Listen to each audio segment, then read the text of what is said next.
నమస్కారం. మీరు చూస్తుంది ఐడ్రీమ్. నేను మీ కీర్తి. ద్వాదశ రాశుల వారికి జూలై మాసంలో ఎలా ఉందో మనకి తెలియజేయడానికి మనతో పాటు జయప్రదమ్మ గారు ఉన్నారు. నమస్తే అమ్మా. నమస్తే అమ్మా. శ్రీమాత్రే నమః. మీన రాశి వారికి జూలై మాసం ఎలా ఉంది? మీనరాశి వాళ్ళకి చాలా బాగుందని చెప్పొచ్చు. చాలా బ్రహ్మాండంగా, యోగ్యంగా, అన్ని విధాల అనుకూలంగా ఉందని చెప్పాలి మీనరాశి వాళ్ళకి. ఎందుకంటే వీళ్ళకి తృతీయ స్థానంలో కూర్చుని ఉండడం వల్ల ఏంటంటే పట్టుదల బాగా పెరగడము, ఏంటి మొండితనం బాగా పెరగడము, ఏ పనైనా చేయాలని. ఎందుకంటే వీళ్ళకి శని భగవానుడు రాశిలో ఉన్నప్పుడు ఏ పని చేద్దామన్నా ముందు ఏం చేస్తాంలే అనే ఒక అలసట, ఆ పనికి ముందు వీళ్ళే అలసిపోతుంటారు. ఓకే. అలసట వచ్చేసి లేజీ. చేద్దాంలే అని వాయిదాలు వేసుకుంటూ దాన్ని అలా లాక్కుంటూ వెళ్ళిపోతుంటారు. దీనివల్ల వీళ్ళకి అనారోగ్య సమస్య వచ్చేది ఉంది.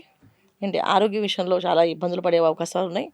చాలా మందికి షుగర్ లెవెల్స్ హై ఉండి తగ్గకపోవడం కానీ జరిగే అవకాశాలు ఉన్నాయి. ఎందుకంటే ఆహారం మెత్తగా తినరు, ఆకలి విపరీతంగా వేస్తుంది, తింటూ ఉంటారు. దానివల్ల షుగర్ లెవెల్స్ పెరుగుతాయి. ఇప్పుడు ఏదైతే రాశిలో శని భగవాన్ ఉంటాడో ఆ రాశిలో ఏంటంటే ఆహారం విషయంలో నియమాలు ఉండవు. అంటే ఈ టైంకి తినాలి, ఈ టైం తినకూడదని మనకు నియమం ఉంటుంది. మామూలుగా 12ంటికి భోజనం చేయాలని, తర్వాత ఒక 4ంటికి ఏదైనా స్నాక్స్ తినాలి. కానీ శని భగవాన్ ఉన్నప్పుడు ఏమవుద్దంటే ఆ టైమింగ్స్ మార్చేస్తుంది. సో ఏది ఏది చేయకూడదో అది చేపిస్తుంటాడు. అది ఆయన పరీక్ష అన్నమాట. అది అంటే ఇప్పుడు మామూలుగా స్ట్రిక్ట్ గా ఫాలో అయిన వాళ్ళకున్న మార్పు అని జరిగిపోతుంది. ఒక స్ట్రిక్ట్ గా ఫాలో అయిన వాళ్ళకి ఏమవుద్ది, ఆ టైం వాళ్ళు తినకుండా అక్కడ ఏదో మీటింగ్ వాళ్ళకి ఏదో ఏర్పాటు చేసేస్తారు. దానివల్ల వాళ్ళు ఆ లంచ్ మిస్ అవుతుంటుంది. మళ్ళీ వాళ్ళు చేయడానికి అదే రాత్రి అవుతుంది. ఈ అర్ధరాత్రి పూట ఆహారాలు తినే అవకాశాలు కూడా ఎక్కువగా ఇస్తుంటాడు. సో దీనివల్ల వీళ్ళకి అనారోగ్య సమస్యలు అనేది బాగా ఎక్కువగా ఉంటుంది. ఇక్కడ తృతీయ స్థానంలో కూర్చోటి రావడం వల్ల దాని నుంచి నివారణ వీళ్ళకి ఏంటంటే పట్టుదల. ఒక టైం అంటే టైం టేబుల్, ఒకవేళ తినడం మానేస్తే మానేయడమే, మళ్ళీ సాయంత్రం డిన్నర్ చేయాలి అనే తత్వాన్ని తీసుకొస్తుంది. ఒక మొండి పట్టుదల తీసుకొచ్చి, ఒక క్రమశిక్షణ తీసుకొచ్చి ఆహారంలో నియమాలు ముందు పాటిస్తే వీళ్ళు అనారోగ్యం నుంచి బయటపడతారు. ఎక్కువ ఏంటంటే అనారోగ్య సమస్య ఎక్కువగా అనిపిస్తుంది మీనరాశి వాళ్ళకి. దాని నుంచి బయటపడతారు. ఇక ఉద్యోగంలో వ్యాపారంలో పట్టుదల బాగా పెరిగి, వ్యాపారంలో ఇలా చేస్తే పక్కవాడు ఎవరో మంచి మంచి పేర్లు వచ్చేస్తే నాకు రాలేదు లాభాలు రాలేదని చెప్పి వీళ్ళు కూడా పట్టుదల పెరిగి వ్యాపారం అభివృద్ధి చేయడానికి మార్గాలు వెతుకుతారు. సో దాంట్లో వీళ్ళు ముందు ఉండి చేస్తారు. ఉద్యోగంలో ప్రమోషన్స్ బ్రహ్మాండంగా వచ్చే అవకాశం ఉంది. సో ప్రమోషన్కి ఏదైతే పెట్టారో అర్జీలు డైరెక్ట్గా ఎవరైతే బాస్నో ఆ బాస్తో వెళ్ళి మాట్లాడే అవకాశం వీళ్ళకి ధైర్యం చేస్తారు. సో ధైర్యాన్ని ఎక్కువగా ఇస్తారు కనుక ప్రతి విషయంలోనూ ఆ ధైర్యాన్ని ఎదుర్కొంటూ వీళ్ళు అన్ని పనులు సాధించగలుగుతారు. ఇంకా విద్యార్థులు ఏవైతే ఉన్నారో విద్యార్థులు ఏదైతే ఆలస్యం, మార్కులు రాకపోవడము, వాళ్ళ అసహనము ఏదైతే ఉందో దాని నుంచి బయటపడతారు. ఓకే. సో బ్రహ్మాండంగా వాళ్ళు మెరుగుపడి ఆ విద్యాదశలో చాలా చాలా ఉన్నతమైన స్థానాలకు వెళ్ళే అవకాశం ఉంటుంది. విదేశాలు ప్రయత్నం చేసే వాళ్ళకి వీసాలు రిజెక్ట్ అవుతూ ఉంటాయి. సో దాని నుంచి బయటపడి వీసా వచ్చే అవకాశం కనిపిస్తుంది. ఓకే. రిజెక్ట్ అయిన వీసాలు ఇప్పుడు ఓకే అవుతాయి. పాస్ అయ్యి మనం బయటకు వచ్చే అవకాశం ఉంటుంది.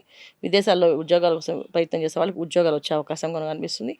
ఇవన్నీ కూడా మంచి ఫలితాలు వీళ్ళకి కూర్చుని తృతీయ స్థానం రావడం వల్ల వీళ్ళకి అవన్నీ పట్టుదలతో సాధిస్తారు. అంటే వీళ్ళ దగ్గర తెలియట్లు ఉన్నాయి, కానీ అసహనం వల్ల మన వల్ల కాదు అని చెప్పి ఆ మనిషి ఆలోచన విధానాన్ని మనం ముంచేస్తాం కదా, అలాంటి ఆలోచన వీళ్ళ వచ్చేసే శత్రువు వాళ్ళ ఆలోచనే ఆ శత్రువుగా అయిపోయింది. ఆ ఆలోచన నివారణిస్తాడు కుజుడు.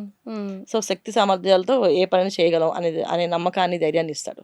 ఇది మీనరాశి వాళ్ళకి ఈ మాసంలో మెరుగైన ఫలితాలు. దీనివల్ల ఇంకా గురువు ఉండడం వల్ల ఏంటంటే సంతానం వల్ల ఏదైతే అదృష్టం ఉందో అవన్నీ జరుగుతాయి.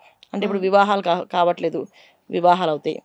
ఉద్యోగాలు రావట్లేదు పిల్లలకి, ఉద్యోగాలు వచ్చి సెటిల్ అవుతారు. పిల్లలు ఏదో విదేశాలకు వెళ్దామని ప్రయత్నం చేస్తున్నారు, విదేశాలు వెళ్ళడానికి అవకాశాలు దొరుకుతాయి. ఏదో ఒక ఇల్లు కొనడానికి వీళ్ళు లోన్ ప్రయత్నం చేస్తారు, ఆ లోన్ వచ్చే అవకాశం ఉంటుంది. సో ఆ లోన్లు తెచ్చుకొని వాళ్ళు ఇల్లు కట్టుకునే అవకాశం ఉంటుంది, ఇల్లు కొనే అవకాశం ఉంటుంది. ఇల్లు మొత్తం కంప్లీట్ అయ్యి గృహప్రవేశాలు చేసుకునే అవకాశాలు ఉంటాయి. ఇవన్నీ కూడా ఈ మీనరాశి వాళ్ళకి అదృష్ట యోగాలు ఈ మాసంలో కనిపిస్తున్నాయి. చేసుకోవచ్చు. ఏం పరిహారాలు చేయాలమ్మా మీనరాశి వారు? ప్రతిరోజు హనుమాన్ చాలీసా చదవాలి. ఎందుకంటే ఇక్కడ పరిహారాలు అంటే శని భగవాన్ ఉన్నారు కనుక ఆ అలసట అనేది ఎక్కువగా ఉంటుంది కనుక ఆంజనేయ స్వామిని ఎక్కువ ప్రార్థన చేయడం. ఎందుకంటే ఆయన తలుచుకుంటే మనకు శక్తి వస్తుంది. అందుకని ఆయన ఎప్పుడు తలుచుకోవాలంటే హనుమాన్ చాలీసా ఇంట్లో ప్రతిరోజు పారాయణ చేసి ప్రతి శనివారం ఆంజనేయ స్వామి గుడికి వెళ్ళి తైలాభిషేకం చేస్తారు. స్వామివారికి నువ్వుల నూనెతో అభిషేకం చేస్తారు, సింధూరు లేపన చేస్తారు. సో అది తైలాభిషేకము, సింధూరు లేపన చేయించుకొని ఆ సింధూరం పూజ చేసిన సింధూరం తెచ్చుకోవాలి. ప్రతిరోజు ఇంత సింధూరం పెట్టుకొని బయటకు వెళ్ళాలి వీళ్ళు. అప్పుడు ఈ శని భగవాన్ ఒక తత్వం నుంచి బయటపడి ఈ గురువు వచ్చే అనుగ్రహం నుంచి బయట మంచిగా మెరుగైన ఫలితాలు తీసుకొని వచ్చే అవకాశం ఉంటుంది. ఇది చేసుకుంటూ వెళ్ళాలి. రైట్. చాలా సంతోషం అమ్మ. ద్వాదశ రాశుల వారికి ఎలా ఉంటుందో తెలియజేయడంతో పాటుగా రెమెడీస్ని కూడా సూచించారు. ధన్యవాదాలు. నమస్తే అమ్మ. శ్రీమాత్రే నమః. And for more videos, Please subscribe to iDream. Please subscribe to iDream. Please subscribe iDream. And please subscribe to iDream. For more videos, subscribe to iDream. please like, share, and subscribe to the channel. Congratulations, iDream. Subscribe to iDream. Subscribe to iDream. So subscribe to iDream Media. iDream की iDream team अंदर की huge congratulations. Please subscribe iDream Media. Please subscribe to iDream. Subscribe iDream. Please subscribe to iDream. iDream అంటే నా కళల ఛానల్ను subscribe చేసుకున్న నోరు తిరుగుతలేదు. మీరైతే గంట గుర్తు కొట్టండి. For more such videos, please subscribe to iDream.